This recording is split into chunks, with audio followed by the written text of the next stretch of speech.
People don't like the idea of box fans. They think it's not really safe, but I will, in a typical classroom of 20 by 30 feet with 8 to 10 feet ceilings, a $30 box fan in the window will turn over the entire air volume of that classroom a minimum of 10 times per hour, more likely 15 to 20 times per hour. So we not only meet the minimum, we exceed it 4 or 5 times over. I cannot tell you for so much of a simple solution to get us through this interim period. And it's not a substitute. It's not, we're not giving up anything by it. Like, we're really doing this. So my kids' classrooms, we've tuned up the univents, we've done as much as we can, but we're stuck with what they can do. So in the windows, depending on where we are, we may have, you know, little exhaust fans in windows that are this big that I use at my home in sash mounts.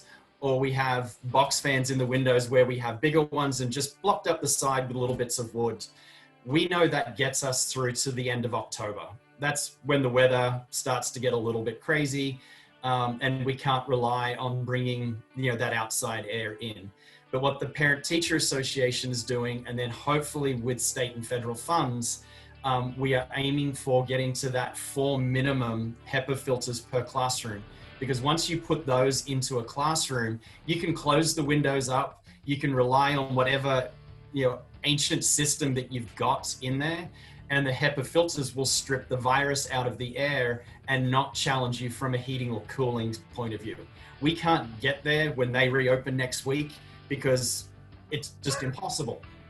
But we're taking the outside approach, we're taking the box fans in window approach, we're taking a little bit more separation in the classroom approach, and we're working towards making sure by the end of October there is enough HEPA filters in each classroom to meet that minimum of 4 with the goal of being 6.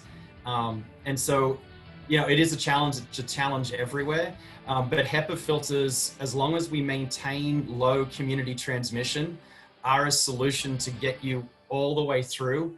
One of the local school districts did do that. The Parent Teacher Association kicked in $60,000 to the school. The school then through the town was able to get that. They're having it in there. They aimed for 5, like a 5 turnover per classroom. Now, someone asked about the math of this. Just simply the dimensions of the room, 20 feet long, 30 feet wide, and the height of the ceiling. So just work out the cubic feet and then divide it by whatever the system in that you put there and blows. So like a box fan on high will do about 2,000 cubic feet per minute. So if you work out your room is, you know, 8,000 cubic feet of space, every 4 minutes, the entire volume of that classroom is sucked out the window and changed with fresh air. So if you have no ventilation or filtration, we do not want fans on. Actually, if you've got no ventilation or filtration, I don't want people in that space. So I'll keep it as simple as that. But if you've got adequate ventilation or filtration in the space, then having other objects to move the air can certainly be used.